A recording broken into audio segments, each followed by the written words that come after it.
దేవుని యొక్క ఆధీనంలో మనందరినీ చేర్చిన విధానాన్ని బట్టి దేవునికి కృతజ్ఞతాస్తుతులు చెల్లిస్తున్నాను. మంచి మాటలు పడుతూ ఉన్నారు. మరికొంత సేపు దేవుని మాటలు శ్రద్ధగా వినాలని ఈ శరీరాలతో చెప్పండి. ఆత్మ సిద్ధమే కానీ శరీరం బలహీనం. అసలు నిద్ర వస్తుంది, ఆకలి వస్తుంది, చింతలు గుర్తొస్తాయి, మెదలు గుర్తొస్తాయి, వెళ్ళిపోవాలనిపిస్తుంది, ఎంతసేపు అనిపిస్తుంది. సో దాన్ని నలగొట్టాలి. విరిగి నలిగిన హృదయానికి దేవుడు ఆసీనుడు, అసన్నుడు, అంటే దగ్గరగా ఉంటాడు. మరి విరగొట్టి నలగొట్టిన యాగాన్ని ఇస్తారు. మేమేమయ్యా అని ఎదుటివాని ఏ వస్త్రం ధరించుకోవాలి? కలర్ కలర్ డ్రెస్సులు కట్టారు. దేవుని దగ్గరికి వస్తే ఏం చల్లవు. కలర్ఫుల్గా రెడీ అయ్యి వెళ్దామంటే కుదరదు. మనందరికి బోల్డెన్ కలర్స్ ఇష్టం. కానీ దేవుడు ఏమన్నాడు తెలుసా? ఎదుటి వాణి కొరకు దీనే వస్త్రం అనే శరీరం. వస్త్రం ఏం వేసుకోవాలి? దీన మనస్సు. ఎదుటి మనకేం మనసు వస్తుంది? పొగ డ్రెస్సులు వస్తాయి. నువ్వెంతరా, నేనెంతరా, నేను ఎంత, నువ్వెంత అనేది దేవుని దగ్గర అంతా కొంతే. ఆ కొంతలో ఒక మాటను తీసుకుని ముందుకు వెళ్తాను. యెషయా గ్రంథము. అందరూ బైబిల్ ఓపెన్ చేసుకోండి. చెప్పబడుతున్న మాటలు జాగ్రత్తగా వినడానికి ప్రయత్నం చేయండి. దేవుడు ఏం చెప్తున్నాడు అనే మాటని మీరు తీసుకుంటూ మీ హృదయాలతో దేవుని మాట్లాడమని అడగండి. యెషయా గ్రంథము 32వ అధ్యాయము. యెషయా గ్రంథము 32వ అధ్యాయము 2వ వచనం. ఎలా ఉంటాడంటే మనిషి? అదే మా ఇంట్లో ఉంటాంగా అనుకుంటారు మీరు. మనిషి దొరకాలంటే బైబిల్లో ఎక్కడాలి. మనిషి మా ఇంట్లోనే ఉంటాంగా, ఒకరికొకరు కనపడుతున్నాం కదా అనుకుంటారు. మనిషి ఎలా ఉంటాడంట? గాలికి మరుగైన చోటు. అసలు గాలే కనపడదు. అది దాక్కునే చోటు మరుగైనది, అంటే కనపడిన ప్లేస్. గాలికి మరుగైన చోటు వలన డిఫరెంట్ ఉంది. వాన వచ్చేటప్పుడు గాలి డిఫరెంట్ గా ఉంటుందంట. గాలి వానకు గాలి వాన వచ్చేటప్పుడు ఉండే గాలి వేరు, మామూలు గాలి వేరు. మామూలు గాలికే సీక్రెట్ ప్లేస్ ఉంది. వాన వచ్చేటప్పుడు వచ్చే గాలికి ఇంకొక ప్లేస్ ఉంది. ఆ మరుగైన చోటు వలె ఉంటాడు. ఎవరి గురించి చెప్తున్నాడు? మనిషి గురించి. ఇంకెవరో చెప్తున్నాడు? ఎండిన చోట నీళ్లు ఉంటాయండి. చెప్పండి, ఎండిపోయిన చోట నీళ్లు ఉంటాయా? మనిషి అట్లా ఉంటాడంట. అంటే కనబడాడు అని అర్థాన్ని ఎంత లోతుకెళ్ళి చెప్తున్నది. ఇది చెప్పింది ఎవరో ప్రసంగికుడు కాదు, ప్రసంగిలో మాటలు కాదు, ప్రసంగిగా చెప్తారు ఇలాంటి మాటలు. కానీ పెద్ద ప్రవక్త కూడా ఎంత వ్యాకరణంగా, ఎంత డెప్త్గా రాయించాడు అవన్నీ నాకెందుకు భూమి మీద దొరుకుతావు కలర్ కలర్ కలర్ నీటికి వేస్తావు, నీ గోడలకి వేస్తావు, ఒంటికి వేస్తావు, కానీ వేయాల్సిన మనసుకి మాత్రం అసలు కలర్ వేయటంలా. ఏమంటున్నాడు? ఎండిన చోట నీళ్ళ కాలువల వలెను అలసట పుట్టించే దేశంలో గొప్ప బండ నీడ వలెను. అసలు అలసట పుట్టించే దేశంలో ఎవరైనా ఉండాలనుకుంటాడు? ఇప్పుడు ఇశ్రాయేలీయులు ఎవరైనా ఉండాలనుకుంటారా? అక్కడ ఎవరున్నారంట? అలసట పుట్టించే దేశంలో గొప్ప బండ యొక్క నీడ ఉంటుందా? అసలు ఏమన్నా అర్థమవుతుందా? మనిషి అలా ఉంటాడు. కాబట్టి కీర్తనలో ఒక మాట ఉంటుంది చూడండి, 146వ కీర్తన మనిషి యొక్క ఉనికిని ఎంత బాగా చెప్తుంటే యెషయా గారు కీర్తనకారుడు ఏమన్నాడు చూడండి. 146వ కీర్తన 146వ కీర్తన 3వ వచనం. రాజుల చేతనైనను నరుల చేతనైనను రక్షణ కలుగును, రక్షణ కలుగును అనుందా? నాకేమన్నా నా యాడైందా? మరేంటో మనం అయితే అధికారులతో పని అయిపోతాను అనుకుంటానండి, మనిషితో పని జరిగిపోతాం అనుకుంటారండి. అసలు మీకు మంచిగా డాడీ, నాన్న, తండ్రి, అయ్యా, అబ్బా అనేటువంటి దత్తపుత్రాత్మను ఇచ్చాక మీరు ఏది కావాలంటే అది అడగని చేస్తాను. కానీ మీరు అడిగేటప్పుడు సెల్ఫిష్నెస్ కనిపించిందో ఇక మీకు నాకు సంబంధం లేదన్నాడు దేవుడు. మీరు ఆయన వదిలేసి ఆయన పట్టుకొని వెళ్తే వినతి పక్కన వెళ్తే పని అయిపోతుంది అనుకుంటారు మీరు.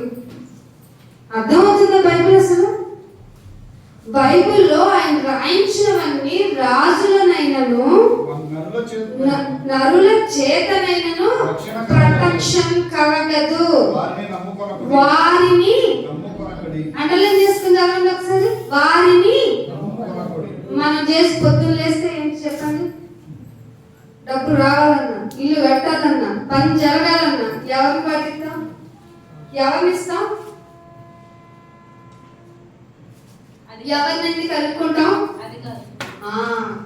ఇక్కడ ఏమన్నాడు బైబిల్లో?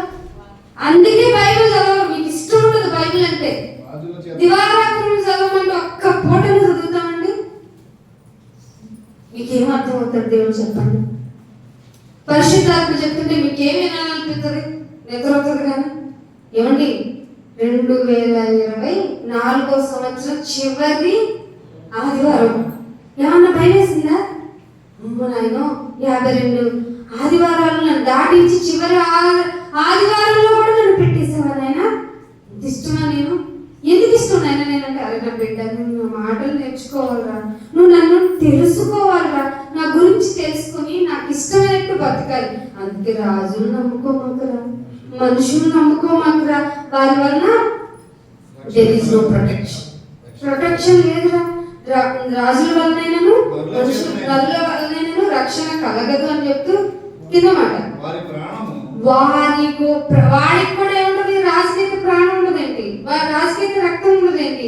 అధికారికి ఏం ఉండవా? ఏమన్నా ఎక్స్ట్రా ఆర్డినరీ థింగ్స్ ఏమైనా ఉంటాయా? వాళ్ళు కూడా చచ్చిపోతారు. మన్మోహన్ సింగ్ గారిని పార్లమెంట్ లో కూర్చుంటే ఆయన ఎక్స్ప్రెషన్ కనిపెట్టడానికైనా చూద్దామని ఎన్నిసార్లు పార్లమెంట్ సమావేశాలు వస్తుంది. ఆయనకు ఒక పేరు తెలుసా? Robotic man. ఇట్లా ఉంటుంది, ఏ ఎక్స్ప్రెషన్ కనపడదు.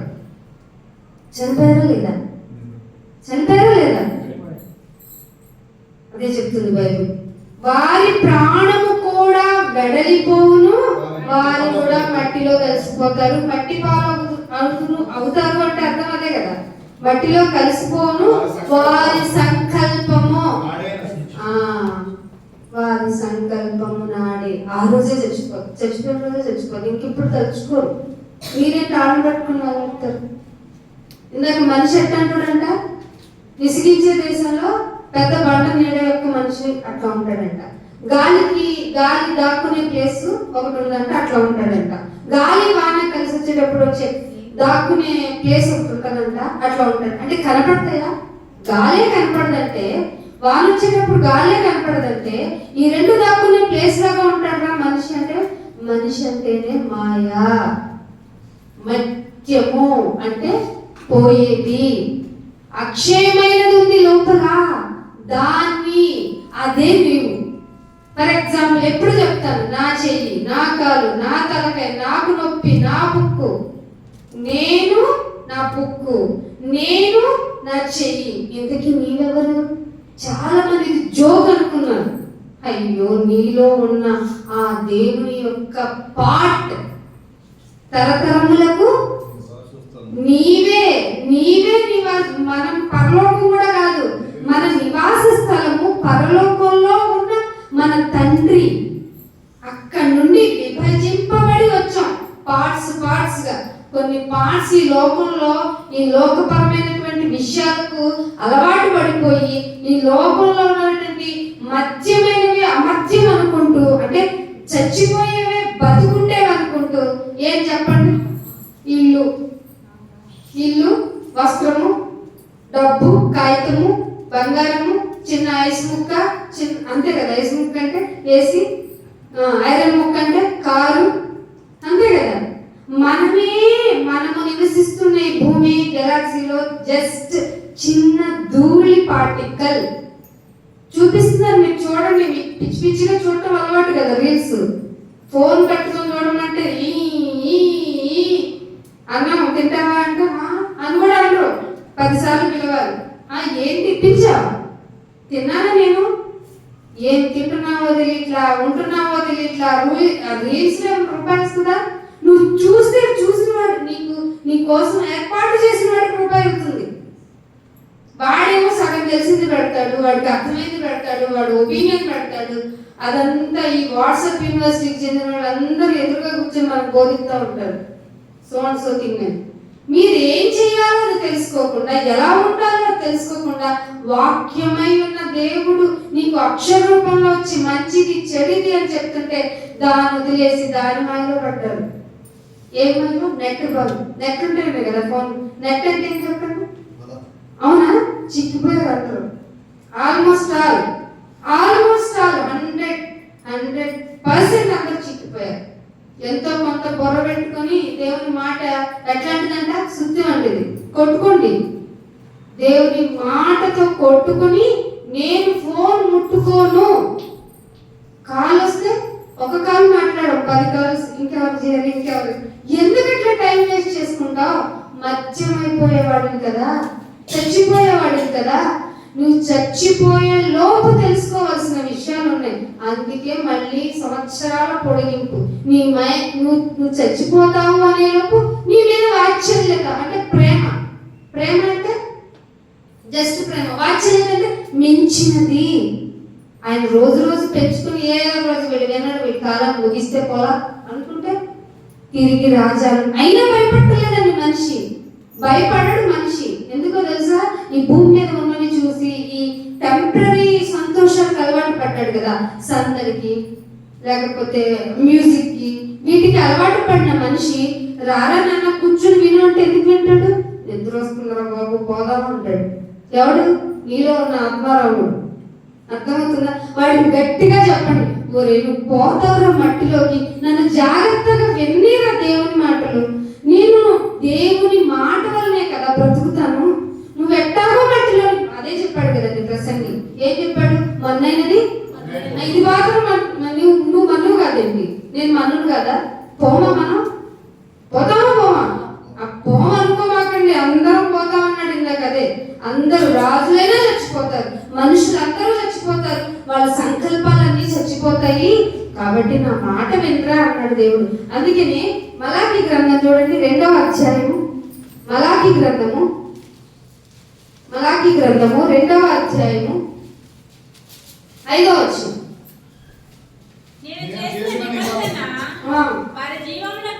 అది ఏమిటట? ఆయన ఒక నిబంధన చేశారు. మీ దగ్గర ఏ నిబంధన ఉంది? కొంతమంది క్రొత్త నిబంధన ఒకటే ఉండదు, వాళ్ళకి ఏం అర్థం కాదు. పాత నిబంధన అసలు అర్థం కాదు, అవసరం లేదనుకుంటారు.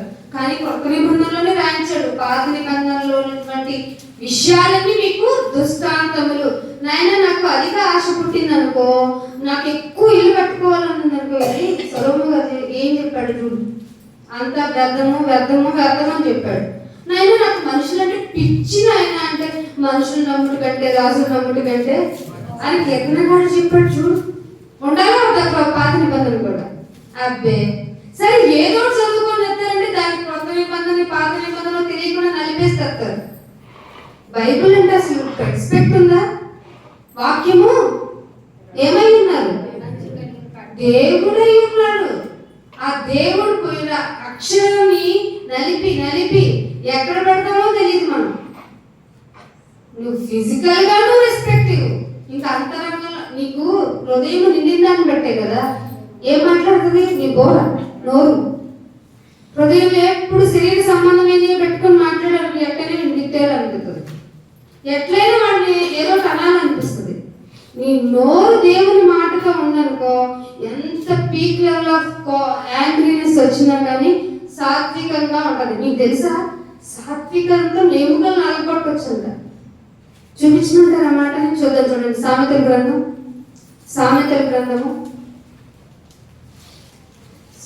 గ్రంథము 25వ అధ్యాయము. సామెతల గ్రంథము 20. ఇంత మంచి మాటలు చెప్తున్నారు, రాసుకోవాలని ఆలోచన రావట్లేదు కాబట్టి 25వ అధ్యాయము 15వ వచనం చూడండి. ఏ శాంతం అది? మాకు ఖచ్చితంగా పాట అంటారా ఏంటిది? శాంతమే ఉండదు మనకి. శాంతం అంటే నువ్వు ఆపమ్మ అంటారా? శాంతం అంటే పక్కలు అంటారా? దీర్ఘ శాంతము చేత న్యాయాధిపతినే ఒప్పించొచ్చట. ఆ న్యాయాధిపతులు అంటే లాయర్స్ ఒక్క పట్టాన్ని ఒప్పుకుంటారా? లాజిక్ మీద లాజిక్ తిరుగుతారు. కానీ దీర్ఘ శాంతంతోనట న్యాయాధిపతిని ఒప్పించొచ్చట. క్రొత్త నిబంధనలో కూడా క్యారెక్టర్ బయట పెడతారు. ఎన్నిసార్లు వెళ్ళినా ఆవిడ వెళ్ళిపోవట్లేదంట. న్యాయం చేయనాయనా అని వెళ్తూనే ఉందంట. ఏదో చివరికి ఆయన చిరాకు వచ్చి ఏటమ్మా నీ బాధ అని చెప్పి తీర్చేశాడట. అది ముందే రాయించేశాడు. దీర్ఘశాంతము చేత న్యాయాధిపతిని ఒప్పించవచ్చును. సాఫ్ట్ గా ఉన్న నీ నాలుకతో ఎముకలు ఎలా నలుగుతాయి రా నాయన. మీరు ఎముకలు నలగొట్టాలంటే కత్తో సుత్తో ఏదో ఒకటి కావాలి కదా. కానీ ఏమంటున్నాడు? సాత్వికంగా ఉంటే ఎముకలే నలుగుతాయి. చేస్తున్నారా? మనకు టచ్ లేని పాట ఇది. సాత్వికమైన నాలుక ఎముకలను నలగగొట్టును. ఇంకా 16వ అధ్యాయం చూడండి. ఇదే సామెతల గ్రంథము 16వ అధ్యాయం. నేనేం ఇంట్రెస్ట్ చెప్పలేదు. 16వ అధ్యాయం 24వ వచనం.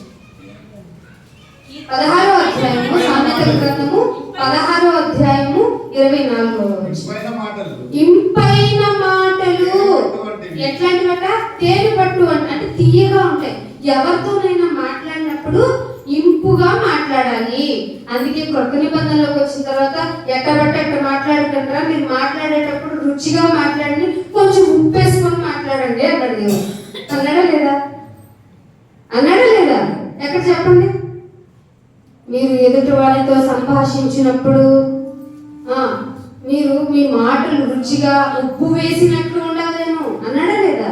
ఇలా చదువుకోండి. ఇంటికి అన్ని రిఫరెన్స్ ఇస్తే అయితే నాయక చదువుతారు. ఎప్పుడు పొగిస్తారు. అందుకని ఏమంటాడు? ఇంపైన మాటలు తేనె పట్టు వంటివి, అవి ప్రాణమునకు మధురమైన. మీరు ఎప్పుడైనా ఇంపైన మాటలు మాట్లాడుతున్నారా? మాట్లాడారా? అసలు ఇంట్లో కదిలితే మెదిలితే గొడవలు మాట్లాడుతున్నారా? కదిలితే మెదిలితే గొడవలేనా? దాన్ని ఏం చేస్తానన్నాడు తెలుసా దేవుడు? అది ఇదే సామెతలో చూడండి. ఇంపైన మాటలు కిందే ఉంది. ఆ మధురమైనవి ఎముకలకు ఆరోగ్యకరమైనవి. ఇదే సామెతలు 12వ అధ్యాయానికి రండి. 18వ వచనం చూడండి. 12వ అధ్యాయము 18వ వచనం. కత్తిపోటు వంటి మాటలు వీళ్ళు ఎప్పుడు మాట్లాడేది ఇదే. చాలా మంది ఎదుటి వాళ్ళని నొప్పిస్తే కానీ వాళ్ళ మనసు హాయిగా ఉండదు. కత్తిపోటు వంటి మాటలు పలుకువారు కలరు. కానీ గుర్తుపెట్టుకోండి రోయ్, జ్ఞానుల నాలుకే ఆరోగ్యము. మీరేమనుకుంటున్నారు? ఆరోగ్యం ఉండడం అంటే అన్ని బీపీకి టాబ్లెట్ వేసుకొని, షుగర్కి టాబ్లెట్ వేసుకొని, థైరాయిడ్కి టాబ్లెట్ వేసుకొని, బలంగా ఉండడానికి బి కాంప్లెక్స్ వేసుకొని, అయ్యో ఎముకలు పుష్టిగా ఉండడానికి డి విటమిన్ వేసుకొని, అన్ని టాబ్లెట్లు వేసుకొని నాలుక సరిగ్గా ఉండలేదు అనుకో, నీ నాలుక అనారోగ్యాన్ని తెచ్చిపెడుతుంది. అర్థమవుతుందా మీకు? ఆరోగ్యంగా జాగ్రత్తగా ఉండాలి.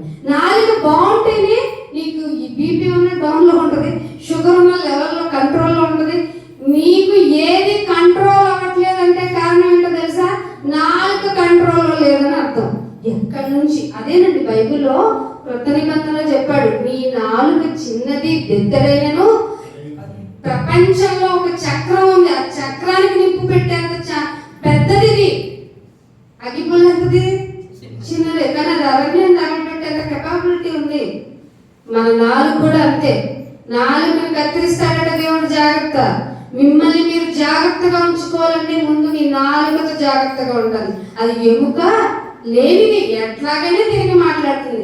ఎందుకు ఇచ్చాడంటే దానికి ఎముక ఇస్తే కొన్ని మాటలు మాట్లాడలేవు. నీ నాలుకకు ఎముక లేకుండా చేసింది ఎందుకు అంటే ఆయన మాటని జాగ్రత్త. అది రెండంచులు కలిగిన ఖడ్గంతో మనం మాట్లాడాలంటే ఎముక ఉండకూడదు కదా. ఎంతగా ఆలోచించి ఇచ్చాడండి దేవుడు నీకు. అవేం పట్టవు. నేను ఇంకా నా నాలుగు వేసుకుని ఇంట్లో గొడవలు పెట్టుకుంటా, నా నాలుగు పెట్టుకుని ఇంట్లో తిడతాను, పరుగున తిడతా అంటే ఒక రోజు నువ్వు మాట్లాడే ప్రతి మాటను బట్టి ఒక విమర్శనాదినమున ఆయన సింహాసనం ఎదుట వాట్ యు ఆర్ టాకింగ్ అంటే ఈ సందర్భంలో ఈ వర్డ్ ఎందుకు యూజ్ చేసావు అంటే నీ ఎక్స్ప్లెనేషన్ ఇక్కడ చెప్పొచ్చు. ఆ సందర్భంలో నువ్వు నాకు కోపం పెట్టావు, నన్ను ఇబ్బంది పెట్టావు, అందుకే నేను తిట్టానని ఇప్పుడు నీ మీద నువ్వు సెల్ఫ్ గా నువ్వు డిఫెన్స్ చేసుకొని మాట్లాడవచ్చు. బట్ బట్ వన్ పర్సన్ అనకూడదు. ఒక ఆల్మైటీ ఉన్నారు ఆయన దగ్గర. ఏం చెప్తావు సమాధానం? నీ నీ మాటలు, నీ నీతి క్రియలన్నీ స్క్రీన్ మీద వెంట వస్తూ ఉంటాయట పరలోకంలో. విమర్శన దినమున so person this is the number అని పిలుస్తూ ఉంటే నువ్వు వస్తా ఉంటే నీ క్రియలన్నీ నీ వెనక వస్తాయంట. ఇమాజిన్ చేసుకోండి ఎలా ఉంటుందో. ఎవరికన్నా మాట్లాడే ధైర్యం వస్తుందా? ఇది బైబిల్లో రాయబడింది. చదవండి, ఆ మాట చదవండి. యాకోబు రాసిన పత్రిక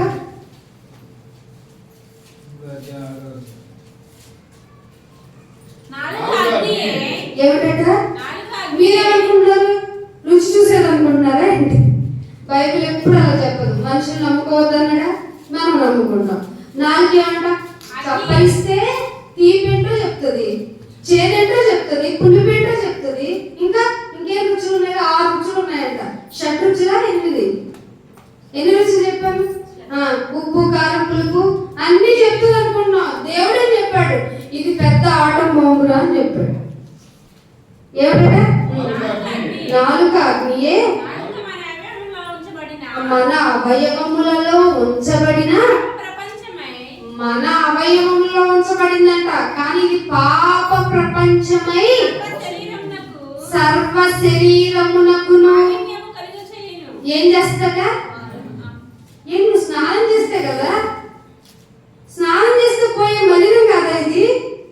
సర్వ శరీరమునకు మాలిన్యము కలగజేసేదయ్యుండి అది ఎక్కడ తీసుకెళ్ళబడుతుంది? ప్రకృతి చక్రానికి చిచ్చు పెట్టింది. చిచ్చు పెట్టింది అంటే మీరు చిచ్చు పెడతది ఇంకా అనుకోకండి. ఒకరి నాలుక ఇది నాకు నచ్చలేదు, ఇశ్రాయేల్లో యుద్ధం జరగాల్సింది అని రష్యా వాడు అనుకున్నా, లేదు నాకు నచ్చలేదు అనుకుని అమెరికా వాడు అనుకున్నా, వీళ్ళిద్దరు కలిసి ఎవరు చిచ్చు పెట్టారు? ఇశ్రాయేల్లో పెట్టారు. ఇప్పుడు ఇది 3వ ప్రపంచ యుద్ధానికి దారితీసింది. అర్థమైందా? అట్లా 3వ ప్రపంచ యుద్ధాన్ని 4 వల్ల ప్రపంచానికి యుద్ధం వచ్చిందండి. ప్రకృతి చక్రానికి చిచ్చు పెట్టేంత ఆటం బాంబు నీలో ఉంది. ఎన్ని ఆటం బాంబులు ఉన్నాయి ఇప్పటికి? 800 కోట్ల ఆటం బాంబులు. అంటే మన అందరి నోట్లో ఉందేంటి? అచ్చం బాంబు. అర్థమవుతుందా? ఈ ఆటం బాంబు జ్ఞానం చెప్పాలి.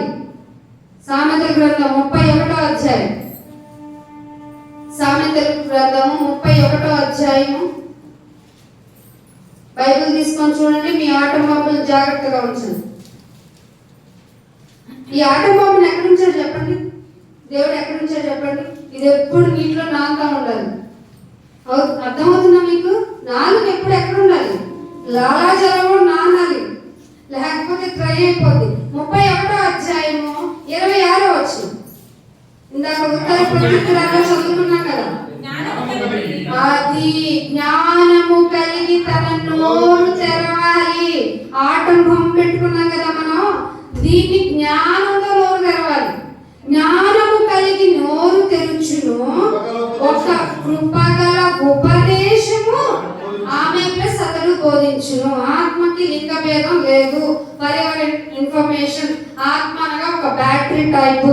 బ్యాటరీని మేల్ అంటావా ఫీమేల్ అంటావా చెప్పాలి మీరే, కొంచెం జ్ఞానం ఉంటే. బ్యాటరీ ఆడదా మగదా తెలుగులో చెప్పండి. ఏది చెప్పలేము. మన ఆత్మ కూడా బ్యాటరీ టైప్. దానికి లింగ భేదం ఉండదు. స్త్రీ అని లేదు, పురుషుడని లేదు. పౌలుగా చెప్తాడు, నేను అపోలో వాడిని కాదు, నేను పేతురు వాడిని కాదు, క్రీస్తు విభజింపబడ్డా, అందరూ క్రీస్తు సంఘమే అంటే కాదు. మేము ఆ సంఘం, మీరు ఈ సంఘం, మేము అంటే మీ అందరికీ ఏమైనా అపార్ట్మెంట్లు ఇస్తానున్నారా ఏంటి దేవుడు పరలోకంలో? ఒక్కటే ఉండండి, లాస్ట్ వరకు ఒకరినొకరు సహించుకొని ఉండండి. మాకు ఎక్కదయ్యా, ఎందుకంటే మేము ఆటంబం పెట్టుకొని ఉన్నాం, మేము ఉపయోగిస్తూనే ఉంటాం. చిచ్చు పెట్టేసుకున్నాం. 3000 మత శాఖలుగా అయిపోయింది ఈ 4 వల్ల. ఈ 4 వల్ల, ఈ ఆటం బాంబుల వల్ల కనబడి కౌంటింగ్, ఇవి గవర్నమెంట్ లెక్కల ప్రకారం. మరి మనలో మనం లెక్కలు వేసుకుంటే వీధికి ఒక శాఖ, వీధికి ఒక ఆటం బాంబు. ఒక సహోదరుని ఇంకొక సహోదరుడు భరించడం కాక చూడటానికి కూడా ఇష్టపడటంలా. ఎంత అసూయ, ఎంత క్రోధము, ఎంతగా మనిషిని అసహించుకుంటున్నాడు. నువ్వు పోవేంటి? అసహించుకున్న నువ్వు పోతావు, అసూయపడిన అతను పోతారు. ఎవరు పర్మనెంట్ కాదు, ఎవరికి పర్మనెంట్ ప్లేసెస్ కానే కాదు. భూమి మీద మనిషికి ఇది పర్మనెంట్ ప్లేస్ కాదు. ఆల్రెడీ ఎక్స్పైరీ డేట్ ఇచ్చారు మీకు. ఎవరు సైంటిస్ట్ ఇచ్చేసారు భూమికి. మహా అయితే 2050కి ఎక్స్పైరీ డేట్ ముందుకు రావచ్చండి అని చెప్పేస్తున్నారు. ఇది కాదంటే అక్కడ నుంచి కొన్ని గ్రహశాఖలు వస్తూ ఉంటాయి. మేము వచ్చి దూసేస్తాం భూమిని అని. ఎట్టగొట్టే ఒక డాటర్ అని చెప్పేసి దాంతో పంపించేస్తున్నారు. కానీ వల్ల కావట్లా, రాబోతుందంట 2025లోనే రెడీగా ఉందంట. మరి ఏదొచ్చి చెప్పొద్దు, ఎలా వచ్చి ఇవన్నీ ఎందుకండి? ఇవాళ నేను ఎంత హైగా ఉన్నాను, ఎంత ప్రైడ్గా ఉన్నాను, ఎంతమంది నన్ను పొగిడారు. ఏమంటే పొగిడితే అరే పొగిడించుకోమాకంట, ఎవరన్నా పొగిడాడు అంటే నీ కౌంట్ డౌన్ స్టార్ట్ అయినట్టేనా అని చెప్పాడు యేసుప్రభు గారు. యేసుప్రభు గారి మాటలు మనకే అర్థం కావట్లేదంటే ఆనాడు పరిచయ శాస్త్రులు అపార్థం చేసుకోవడంలో తప్పలేదు అనిపిస్తుంది. మనకు అర్థమవుతున్నాయా? నిన్ను వల్లే అసలు నిన్ను నువ్వు ప్రేమించుకుంటున్నావు. నిన్ను నువ్వు ప్రేమించుకున్నట్లయితే 52 ఆదివారాల్లో ఎన్ని మిస్ చేసావు? చాలా.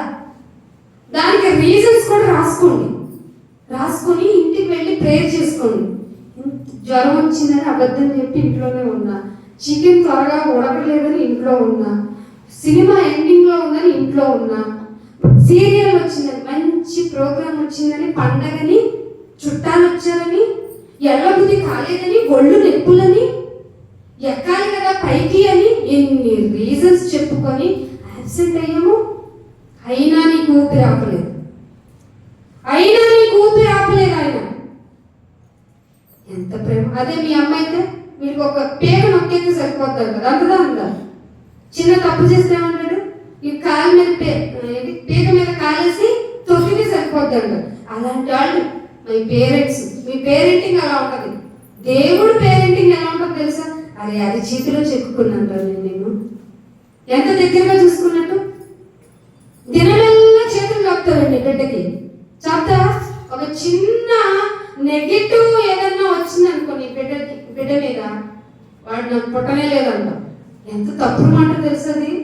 దేవుడిచ్చాడు నీకు, నీ గర్భం నుండి బయటకు తీసుకొచ్చి పెట్టాడు. నాకు పుట్టలేదంటావు నువ్వు. దేవుడు అబద్ధికుడా? దేవుడిని ఎప్పుడు అబద్ధికుని ఏమంటాడు? ఏమని చెప్తున్నా నేను? జ్ఞానము కలిగి నోరు తెరుచును, కృపగల ఉపదేశమును ఆమె బోధించును. తర్వాత 10వ అధ్యాయం 31 చూడండి. ఇదే సామెతల గ్రంథము 10వ అధ్యాయానికి రండి. 10వ అధ్యాయము. నీతిమంతుని నోరు జ్ఞాన ఉపదేశములను పలుకును, మూర్ఖపు మాటలు పలుకు నాలుకలు ఉన్నాయి, జాగ్రత్త. మూర్ఖంగా మాట్లాడుతారు. ఈ మాట అంటే బాగుంటుంది అంటారు. ఈ మాట అనకపోతే వాడి తిక్క కుదరదంట. వాడి తిక్క నువ్వేంటి కుదుర్చేది? దేవుడు అందరి తిక్కలు కుదురుస్తాడు కదా. మనం మాట్లాడేటప్పుడు మూర్ఖంగా, ఇప్పుడు భార్య ఉందనుకోండి, భర్తను ఒక మాట అనేసింది అనుకోండి, భర్త ఉన్నాడు అనుకోండి, ఓ మాట వీళ్ళని ఇలాగే అనాలి అంటే కానీ ఈ పనులు రిపీట్ చేయడం అన్నారనుకోండి, ఏం జరుగుతుంది? ఇద్దరిని తీసుకెళ్ళి కౌంట్ చేస్తాడు దేవుడు. అసలు మిమ్మల్ని ఎందుకు జతపరిచాను, ఎందుకు మీరు ఇలా చేస్తున్నారు అంటాడంట. నా పంతమే కావాలి అనుకుంటే కుదరదట. ఏమంటున్నాడు?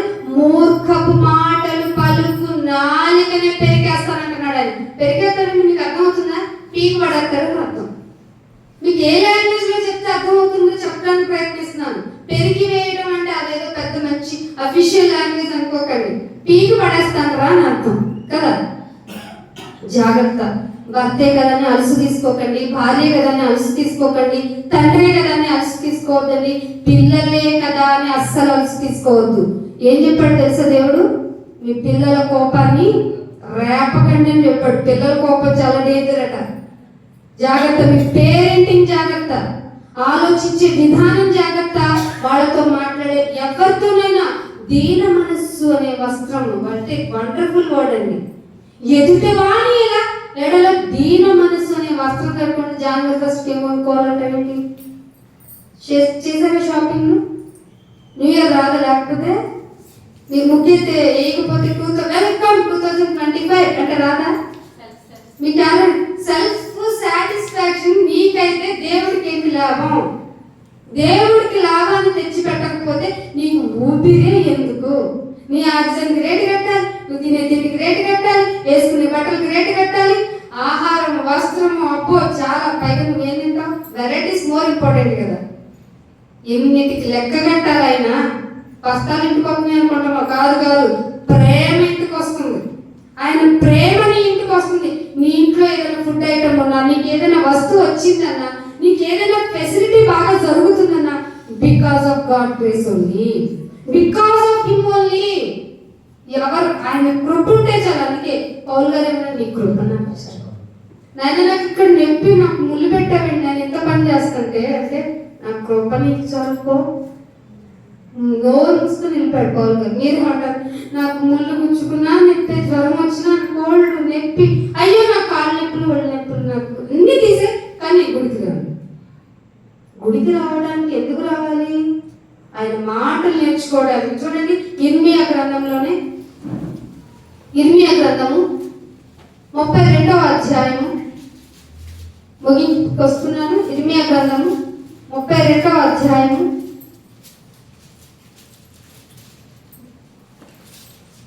40వ వచనం చూడండి.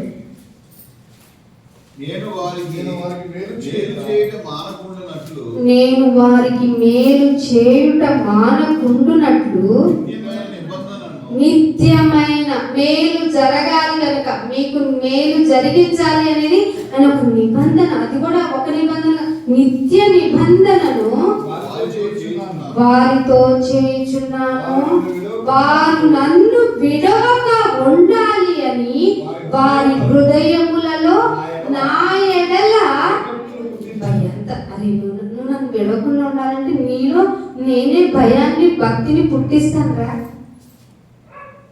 మీరేమన్నా మీ గుడికి వచ్చేది అందుకే భక్తి చెప్తుంది అనుకుంటున్నారు. కాదు. ఆయన నిత్య నిబంధన చేసుకున్నాడు. మనకు విడవలేదు, ఆయన మనల్ని వదులుకోలేడు. అసలు యాక్చువల్గా తండ్రికి మనకి విరోధం. కుమారుని ద్వారా, మధ్యవర్తి ద్వారా మనకి పాపక్షమాపణ కలిగితే ఆ మధ్యవర్తి వచ్చాడు, ఫెస్టివల్ చేసుకుందాం అంటారు. మీరు మధ్యవర్తి వచ్చినందుకు థ్యాంక్స్ గివింగ్ ఇవ్వాలి. ఇచ్చావయ్యా, మధ్యలో మాకు మంచి సమాధానాన్ని ఇచ్చావు, మమ్మల్ని ఏం చేయమంటావు?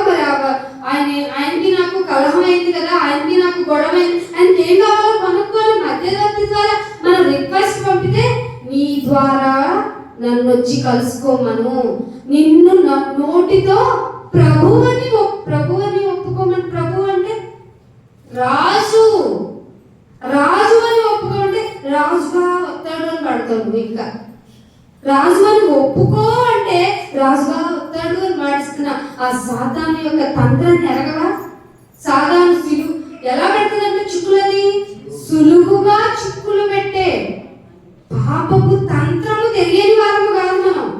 తెలియని వాళ్ళే చాలా మంది కాబట్టి ప్రభువని నోటితో ఒప్పు కొనని వాడెవడో వాడు నా వాడు కాదని మధ్యవర్తి మామూలు సాక్రిఫైస్ చేయాల. మనుషులు ఎవ్వరూ చేయలేనటువంటి ద బిగ్గెస్ట్ రిస్క్ తీసుకున్నాడు ఆయన. భూమి మీద కొత్త తప్పు చేయకుండా ఉంటాడు ఎవరన్నా? కామన్ గా చేసేస్తాడు.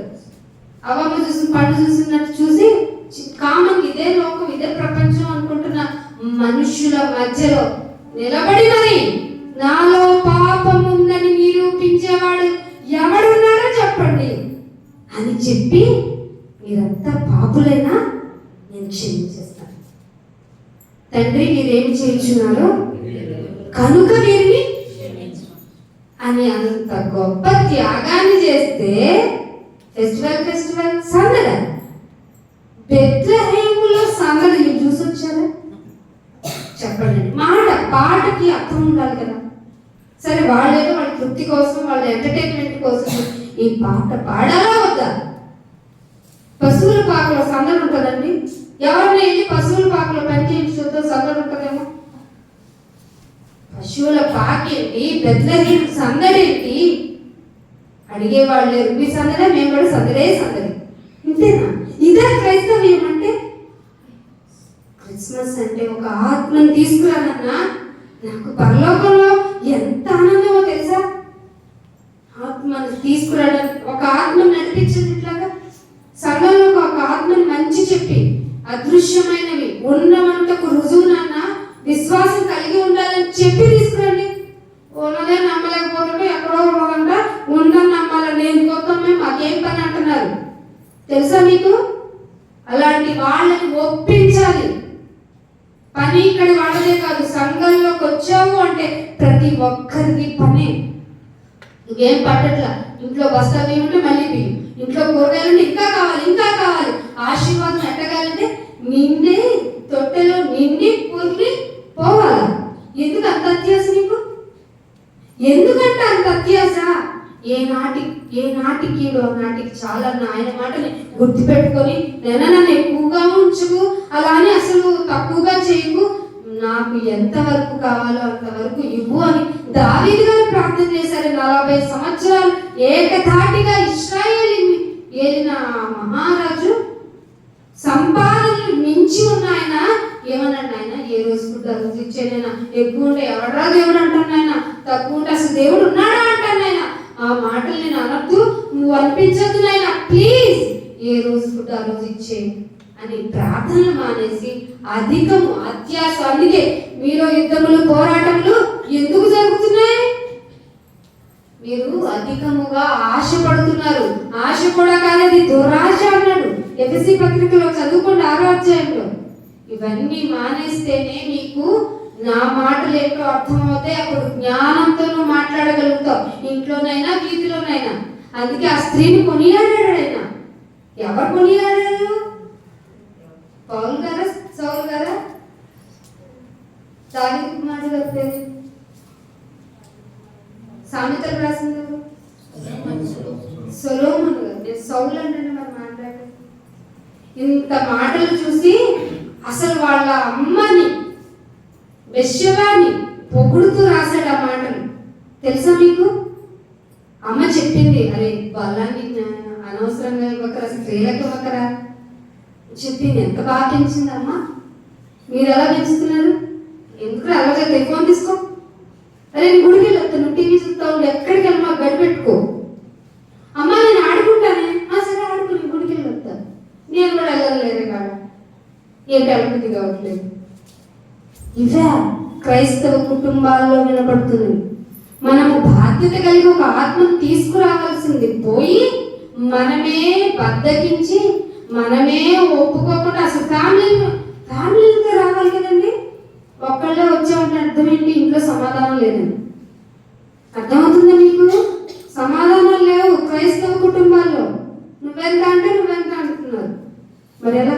సరే అనారోగ్యంతో ఉన్న వాళ్ళని పక్కన పెట్టండి, వాళ్ళు రాలేని వారి గురించి ప్రార్థన చేయండి. మీ కుటుంబంలో మీ భార్యలు ఏరి, మీ భర్తలు ఏరి? ఇద్దరు ఉన్నారు, పిల్లలు ఎక్కడ? కుమార్తెలు ఇవ్వలేదనుకుంటున్నారేంటి? ఆయన కొంచెం మేల్ జెండర్ అంటే మనం మీకు తొందరగా గొల్లు వెలుగుద్దని కుమారులు యెహోవా ఇచ్చు బహుమానం. మీరేమనుకుంటున్నారు? నాకు పుట్టింది అనుకుంటున్నారు. మీకు పుట్టిన పిల్లల్ని మీకు సరిగ్గా చూసుకోవడం రావట్లేదు, మీ రక్తం అయితేనే. ఆయన ఏ తదాస్తు అంటే వచ్చారనుకోండి పోరావతలు కట్టాడు, అవునా కదా? అందుకే మీ రక్తము మీ పేగు బంధం పెట్టాడు ఆయన. ఇది ఎరగకుండా, పెళ్ళెందుకో తెలియకుండా, పిల్లలు ఎందుకో తెలియకుండా, అసలు మీరెందుకో తెలియకుండా, మీలో ఉంచబడిన ఆ నాలుగు ఎందుకో తెలియకుండా ఇష్టం వచ్చినట్టు ఎదుట వ్యక్తితో మాట్లాడితే కనుక ఖచ్చితంగా మీ నాలుకని కట్ చేయడం కూడా పెరిగేస్తాడు. అంటే ఇంక ఉండదు, మొలుసుదా ఏంటి? మొన్న నాలుగు మంది ఇస్తే కొన్న నాలుగు పోతున్న రోజుల్లో అసలు నాలుగునే పెరిగేస్తే ఏ నాలుగుతో మాట్లాడతావు? సో ఇప్పుడు ఏమనిపిస్తుంది చెప్పండి? మోగవాళ్ళు ది బెస్ట్. తెలుసా మీకు? పని ఉండదు వాళ్ళకి, నోటి దోషాలు ఉండవు వాళ్ళకి. కానీ మూగోడు చూస్తే అయ్యో మూగోడు పాపం అనుకుంటాము, అవునా కదా? దేవుడు కొంతమందిని కొన్ని మనకి ఎగ్జాంపుల్గా పెట్టారు. ఇంకా ఒక మాట చూపించి ముగిస్తాను. ఇదే 10వ అధ్యాయం 10వ వచనం చూడండి. ఇదే సామెతల గ్రంథం 10వ అధ్యాయం 10వ వచనం. ఎవరట? కొంతమంది మాట్లాడమంటే కళ్ళతో ఈ అంటూ ఉంటారు. బైబిల్ దీనికి కూడా ఆన్సర్ చెప్పింది. కనుసైగా చేసేవాడు ఏం పుట్టిస్తాడు? గధ అంటే బాగా జాగ్రత్త మీ కళ్ళు. అందుకే యోబు గారు అంటున్నాడు, కన్యకని చూడకుండా ఉండటానికి నా కన్నులతో ఏ కను జాగ్రత్త అని చెప్పుకున్నాడంట, నిబంధన చేసుకున్నాడట. కనుసైగా చేసేవాడు గద పుట్టించును. వీడు ఎలాంటి పనికి మాలిన వదరపోదు. వీడేమైపోతాడట? అమ్మో, సామెతల్లోనే ఇంత కొడుతున్నాడు దేవుడు మనల్ని. నువ్వు నాయనా బెత్తముతో కొట్టిన ఎడలా బతికిపోతాను నాయన నేను. ఎలా ఎలా మన జీవితాన్ని మార్చుకోవాలి చూసారా? రక్షణ పొందిన వెంటనే ఏమైపోవండి. కొంతమంది ఆడవాళ్ళ ప్రవర్తన కూడా అంతకంటే భయంకరంగా తయారవుతుంది. అందుకే మందిరానికి రావాలండి. సత్ప్రవర్తన కోసం మనం మందిరానికి రావాలి. మన మనసుని ప్రతిరోజు కడుక్కోవడానికి మందిరానికి రావాలి. వస్తున్న మనము, రక్షణ పొందిన మనము ఆయన బల్లలో చేతులు వేస్తూ మనల్ని మనం మళ్ళీ పరీక్షించుకోవాలి. మనం ఏం చేస్తాం? నేను బాగానే ఉన్నాను కాబట్టి బల్లలో చేతులు వేస్తున్నాను. ఆ రోజు ఇది ఏదో ఎక్కడికో వెళ్ళొచ్చాడు అనుకుంటూ బల్లలో చేతులు వేసావు అనుకో, నీ గురించి లిస్ట్ అవుతుంది. నిన్ను నీవే, అవునా? ఏదో వినపడలే. నిన్ను నీవే పరీక్షించుకో, రాసుకో. నువ్వు ప్రతి వారం ఇక్కడికి వచ్చి సెల్ఫ్ ఎగ్జామిన్ చేసుకో. టేబుల్ తీసుకునేటప్పుడు నేను ఈ రోజు టేబుల్ తీసుకున్నాను, తర్వాత రోజు నుంచి నా ప్రాక్టీస్ ఎలా ఉంది? మాట తీరు మారిందా? ప్రవర్తన మారిందా? నేను వ్యవహరించే విధి విధానాలు ఎలా ఉన్నాయి? అందుకే అంటున్నాడు, నువ్వు బయటికి వెళ్ళిన తర్వాత, సమాజ మందిరం నుంచి బయటికి వెళ్ళిన తర్వాత ఎలా ప్రత్యుత్తరం ఇవ్వాలో ప్రాక్టీస్ చేసుకో. ఎందుకంటే నీ నెలలుగానే నేను ట్రిగ్గర్ చేసే పాయింట్స్ ఉంటాయి. నీ ఎమోషన్స్ తో ఆడుకునే, ఫీలింగ్స్ తో ఆడుకునే జనాంగం ఉంది బయట. సో వాళ్ళతో నువ్వు వివేకంగా మాట్లాడాలి. కాబట్టి నువ్వు జాగ్రత్త చేసుకోవడానికి ఇక్కడికి వచ్చినాను. నువ్వు జ్ఞాపకం చేసుకో. నన్ను తూ అని ఊసర్రా. ఈ ప్రపంచాన్ని నిర్మించిన వాడిని నేను. నాకు బట్టలు తీసేశారు, అయినా కానీ నేను మాట్లాడాలి. నువ్వే గుర్తొచ్చావు నన్ను. ఆయన మేకులు పీక్కోవడం ఎంతసేపు మేకులు కొడుతుంటే అలాగే కొట్టించుకున్నాడంటే ఎవరి కోసం కొట్టించుకుని ఉంటాడు? ఆయన సిలువ మీదకి ఎక్కిన తర్వాత కూడా ఆయనకి కెపాసిటీ లేదా ఆయన ప్రొటెక్ట్ చేసుకోవడానికి? కేవలం నువ్వు నేను గుర్తొచ్చాను. తరతరములలో ఒక్కొక్కరిని గుర్తు పెట్టుకొని అందరి కోసం ఆయన ప్రాణధారం చేస్తే మీరు కనీసం అటెండ్ అయ్యి ఆయన మాటలు వినలేని దుస్థితిలోనికి వెళ్ళకపోతే మిమ్మల్ని ఏం చేయాలి? నిర్ణయం మీకే వదిలేస్తున్నాడు దేవుడు. మిమ్మల్ని మీరే నిర్ణయించుకోమంటున్నాడు. మిమ్మల్ని మీరే పరీక్షించుకున్నప్పుడు మీ ఆత్మ మీ మీద నేరారోపణ అయ్యో నువ్వు ఇది చేసావు, ఇలా ఉన్నావు అని చెబితే మిమ్మల్ని మీరు తిట్టుకొని మిమ్మల్ని మీరు క్షమించమని అడిగి ఇక నుంచి చెయ్యను నాయన, ఇక నుంచి అలా ఉండదు, నేను మారిపోతాను, మార్పు చెందుతూనే ఉంటాను, ప్లీజ్. ఎలా మారాలి? నాకు చెప్పింది కదా, క్రీస్తుని ధరించుకునేంతగా మారుతాను. అవుతుందా? అవ్వటానికి నేను ఇక్కడికి లాక్కొచ్చి పడేశాడు. ఎక్కడి నుంచి? లోకంలో నుంచి నిన్ను లాగి పడేశాడు. ఎందుకంటే లోకము దాని ఆశ గతించిపోతాయి. నిన్ను ఇక్కడ పెట్టాడు అంటే నువ్వు బెస్ట్ గ్రీన్ జోన్ లో ఉన్నావని అర్థం. ఇక్కడికి వచ్చిన నువ్వు కూడా నీ మనసుని కఠినం చేసుకుంటే, నిన్ను నువ్వు పరీక్షించుకోకుండా వేషధారి బ్రతుకు మనం బ్రతికితే ఇక మనల్ని కాపాడేది ఎవరు? ఎస్, కరెక్టే, ఆ దేవుడు కూడా కాపాడలేదు. అట్లాంటి దుస్థితిలోకి వెళ్లకుండా నాయన నేను మారిపోయాను, ఇదిగో నన్ను నేను పరీక్షించుకుంటూ ఈ బలలో చేతులు వేస్తున్నాను, నా అపరాధాలన్నింటినీ క్షమించి నా యొక్క విధానం ఎలా మారిందో ఎదుటి వ్యక్తి నేను ప్రేమించాలి కాబట్టి నిన్ను వల్లే నువ్వు నీ పొరుగు వాడిని ప్రేమించు అని ఆ మొదటి ఆజ్ఞ అప్పటి నుంచి చెప్పిస్తున్నావు కదా. మారుతాను, ఇంకొకరిని మారుస్తాను నాయన, ఎలాగైనా పరలోకానికి ఇంకొకరిని తీసుకొస్తానని నిబంధనతో ఈ లాస్ట్ వారమైన ఛాన్స్ అనుకోండి. మేబీ నెక్స్ట్ వీక్ నువ్వు ఉంటావో నేను ఉంటానో తెలియదు. మన రాత ఎక్కడవుతుందో మనకు తెలియదు. ప్రార్థన చేసుకున్నాం, రియలైజ్ అవుతాం, ఆయన అడుగుదాం. చిన్న ప్రార్థన. మహోన్నతుడా తండ్రి, మీకు ఎంతో వందనాలు. మాట ఎలా మాట్లాడాలో తెలియని మా జీవితాలకు చెప్పపెట్టులని మాటలు మాకు తెలియజేస్తున్నాం. సామెతల గ్రంథం ద్వారా ఎన్నో మాటలు మేము నేర్చుకుంటున్నాం. తండ్రి, నాలుగు జాగ్రత్తగా పెట్టుకుంటాం, మమ్మల్ని మేము మాత్రమే పరీక్షించుకుంటాం, ఎదుటి వాళ్ళని మాలాగా ప్రేమిస్తాం నాయన. ప్రేమించబడిన మేము ఇంకొకరిని ప్రేమించడానికి అర్హులను తెలుసుకొని ఆయన మత భేదము కుల భేదము అని అడ్డుకో గోడలు కట్టినటువంటి సాతాను యొక్క దుర్గములను పడగొట్టేటువంటి శక్తితో ముందుకు వెళ్తాం నాయన. ఇదిగో ఈ లాస్ట్ ఆదివారంలో మేము నేను ఈ చెంతకు వచ్చాం.